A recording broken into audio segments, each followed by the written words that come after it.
Many of you probably remember the movie that came out about 10 years ago, Inside Out, the animated Pixar film that explores the connection between our emotions and how much they affect our actions and our thoughts and our words. And it was a very popular movie because it was very easy to relate to, and they even came out with a sequel a couple years ago. Well, for those that have seen it, you might recall that scene, for example, whenever Riley, the ordinary kid in the film, kind of the main character, is at dinner with her mom and dad.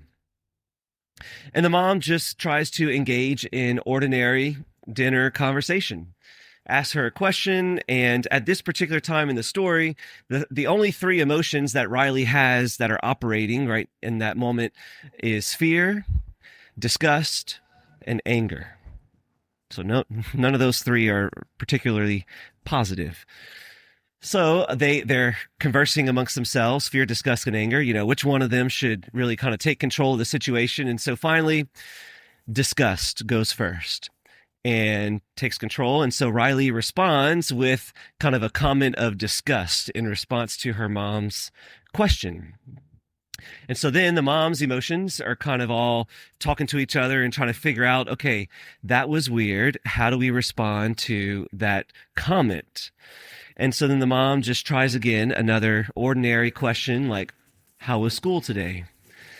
Well, at that point, then Riley's three emotions are trying to figure out who's going to go next. And this time it's going to be fear. So fear responds with a very insecure, fearful kind of response about how school was.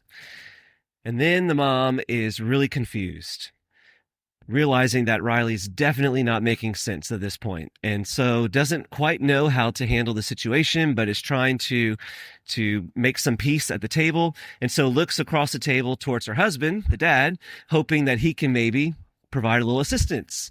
And dad is caught in la la land and has no idea what's going on. And so suddenly he realizes that mom's looking at him, and all of his emotions are going crazy now because they realize that they've been caught daydreaming. And so now they're trying to figure out who's going to take control. So anger takes control and tries his best to very calmly ask Riley a question, but it comes out a little harsh, and Riley responds with her anger.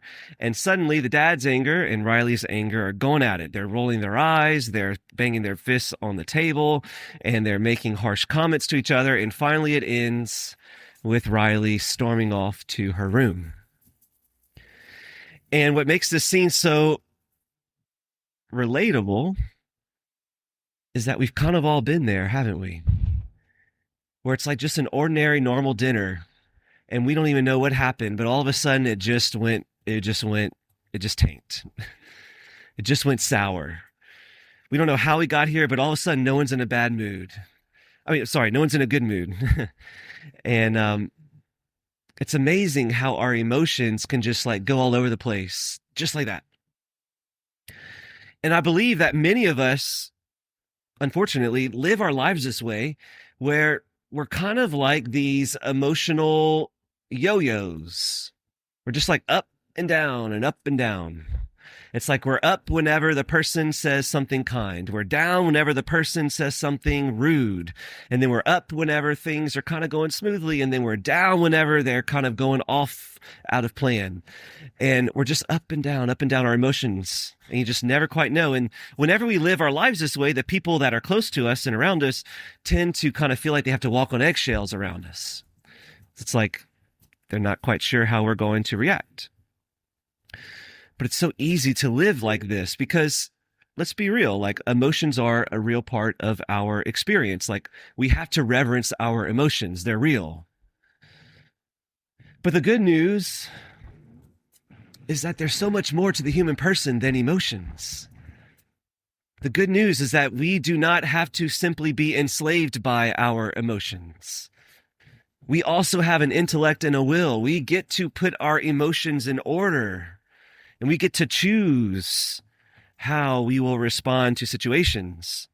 We all want peace. We all want this interior stability, but unfortunately, we too often place our peace in circumstances outside of us. We give too much power to people or things outside of our control and let them determine how much peace we're going to have. But you see, Christians will be different.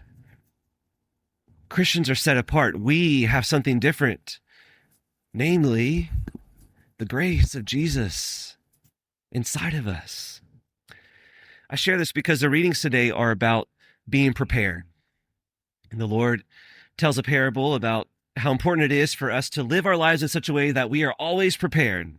Gird your loins and light your lamps. Be like servants who await their master's return from a wedding, ready to open immediately when he returns. Then he uses another example about how we need to be ready for the thief that might come and rob our house. If we knew when the thief was coming, of course we'd be ready. But if he shows up at an hour we do not expect, will we be ready? All of this to drive home the point how important it is to live our lives in such a way that we're always prepared. And of course, like, we want to be prepared for our death. That's like the main point of this parable. We need to be prepared for our death, prepared for the end of time. We need to live our lives ready for eternity. But we can also kind of go a little bit deeper and realize, like, okay, but we always need to be prepared now. Be prepared for anything that comes. Be prepared. But, being prepared is not about having an anxious paranoia. Being prepared is about having a peaceful trust. And if we live our lives in such a way that we have a peaceful trust in God with us, then we're prepared for anything. Whether it's high or low, whether it's good or bad, whether it's thick or thin, we got it. We're ready. And we are stable. And we have access to that kind of grace.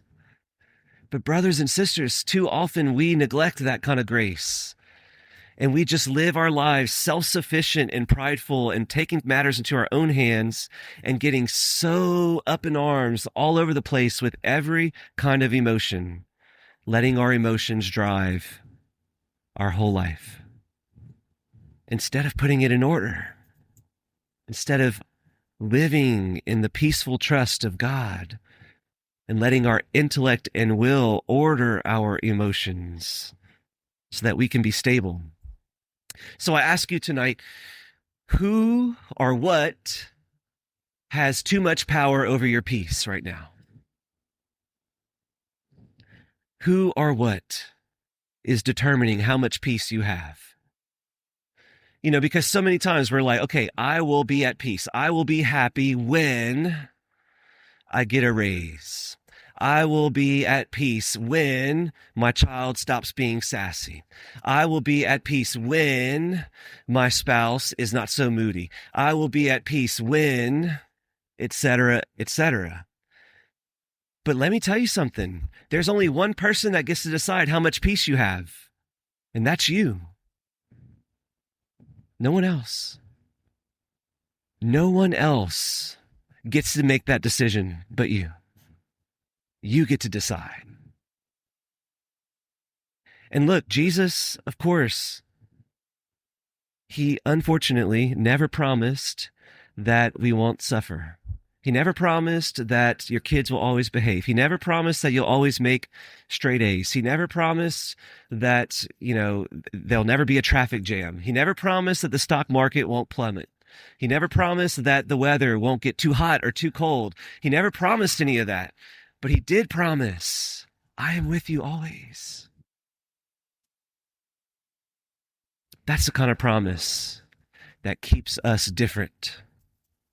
That's the kind of promise that makes us stable, set apart, so that when we are in the traffic jam and we're on the phone with a friend who's yelling at us and everything seems to be spiraling and falling apart in our day, we're good because God is with us and his promises remain forever.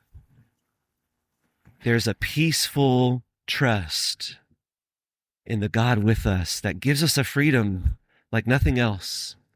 And again, it doesn't mean that we won't have emotions. of fear, disgust, anger, and the list goes on and on. But those emotions are just emotions. And we understand where they fit, and they're pretty low on the totem pole. But our intellect and our will gets to choose that we are going to be people of faith, of trust, and of peace, no matter what comes our way. So today, if you find yourself like, wow, I've totally lost my peace, that's all right. I promise you, you're not alone in this room. But if you've lost your peace, today is a day that we get to decide that we will gird our loins and light our lamps. We will choose to be people who are prepared for anything. And unfortunately, it's not just one and done. We get to choose this every day, at every moment, especially whenever we are tested. We get to choose it again, but we choose it with great faith. And that sets us apart because we believe and trust in the God who is with us. Amen. Hey guys, thanks again for listening to our podcast. Don't forget to click the links below to learn more about our mission. Thanks.